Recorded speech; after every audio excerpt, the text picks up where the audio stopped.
لە چوارچێوەی یاریەکانی جەولەی 15هەمی خولی نایابی تۆپی کوردستان و لە یاریەکی ئەم هەفتەیەی خولەکە هەولێر لە دێربی پایتەخت لە یاریگای دووەمی خۆی میوانداری برایەتی هاوشاری کرد و یاریکەشیان بە بەرامبەربوون کۆتایی هات. بارودۆخی هەردوویانە جیاواز بوو بۆ پێی هەولێر لە جەولەی ڕابردوو بە ئەنجامێکی گەورە بە پێشمەرگەی سلێمانی دۆڕابوو.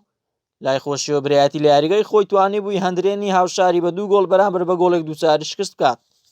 یاریەکە بە فیکەی ناوبژیان یوسف سەعید دەستی پێکرد و لە سەرەتاوە برایەتی باشتر دەرکەوت. چەند هەڵێکی گۆڵکردنیشیان لە سەرەتاکانی یاریەکە بۆ هەڵکەوت بەڵام بێ ئەنجام. دیارترینیان ئەم دەرفەتەی سەفین عەبدولخالق بوو بەڵام ئەحمەد ڕێبواری گۆڵپارێزی هەولێر تۆپەکەی دوور خستەوە. ڕاستەوخۆ دوای ئەم هێرشەی سەفین برایەتی باجی بە هەدەردانی دەرفەتەکانی دا و دانا عوسمان لە دەرەوەی ناوچەی سزا بە شتێکی بەهێز هەولێری لە یاریەکە پێشخست. دوای ئەم گۆڵەش برایەتی لە هێرشەکانی بۆ سەر گۆڵی هەولێر بەردەوام بوو. چەکی هەولێرش لە یاریەکە دژە هێرشەکان بوو. خولەکی 36 ساتێکی خۆش بوو بۆ جەماوەرانی یانەی برایەتی کاتێک سەنگەر عەبدولکەریم بە لێدانی سەر گۆڵ یەکسانی بۆ یانەکەی تۆمار کرد. ناخۆشترین ڕووداوی یاریەکە بەریەککەوتنی سەرهەنگ موحسینی گۆڵپارێزی برایەتی بوو لەگەڵ یاریزانێکی هەولێر، بەڵام هەر لە نێو یاریگە چارەسەری پێویستی بۆ کرا.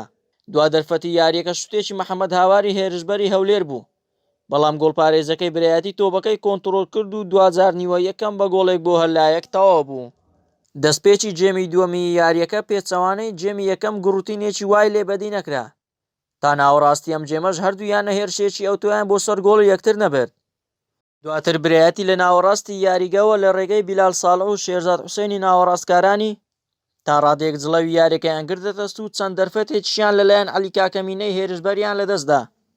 یاریەکە لە کۆتاییەکان نزیک دەبەوە خەریک بوو هەولێر جارێکتر گورزی خۆی لە یاریەکە بۆشێنێت، بەڵام سەرنگ موحسینی گۆڵپارێزی برایەتی ڕێگر بوو لە بەدیهێنانی خەونەکانی یاریزانانی هەولێر و بە دووجار تۆپەکەی کۆنتڕۆل کرد.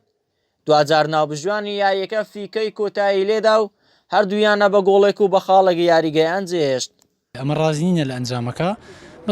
من بەش بە حاڵی خۆم وەکو یاریزان دەستخۆش لە هەردوو تیپ دەکەم. یارێکی زۆر جوانی ئەنجامدا، بەتایبەت شۆت یەکەم شۆی دووەمنا کە جەستەی هەردوو تیپدا بەزی دەتوان بڵێم یاریەکە ناوەڕاست بوو. بۆیانەی ئێمە ناخۆشە چکە ئێمە لە خەسارێکی گەورە گەڕابووینەوە. دواتر یاریمان نەکرد و خولەکە دواخرە بەزیانەی برای دەتوان بڵێم دو یاری براوە بوو لەگەڵ یانی هەندرێن ئەوان زیاتر نەفەسی برنەوەیان هەبوو. بەس ئیشاڵە ئەو یانانەی داهاتوو بۆیانەکەمان دەتوان بڵێم ئەنجامی شایستە بەدەستبێن. یاریزان لاوی زۆر باش تێدایە. ڕاستی ئێمە بە ئەنجامەکە رازی نەبووین چکە ئێمە لەسەر برنەوە هاتین، بەڵام هەفتەیەک بۆینە لە باریکەشەوە دەورێکە ڕاوەستا ئەماسەتی برنەوەی مە تۆزی هاتە خوارەوە، بەڵام ئێمە دەتوانین لە هەردوو ئافتایان بە شایەتی خەڵک ئێمە لە هەردوو جێمەوان باشتر یاریمان کرد و فرسەی زیاتریشمان هەبوو. بەڕام فرسانەکەمان نەمانتوانی بیقۆزینەوە، نەنە فرسەکانمان بقواز دەمانتانی ئافتایم یەکەم زیاتر لە 3 گۆلی بکەین و یاریەکە لە بەرژەوەندی خۆمان کۆتایی بێنین. بەم یەکسانبوونە هەولێر کۆی خاڵەکانی لە خانەی هەفتەم لە 17 خاڵ بۆ 18 خاڵ بەرز کردەوە و لە یاری داهاتوی خۆشی لە دەرەوەی یاریگەی خۆی دەبێتە میوانی یانەی شێروانە لە کەلار.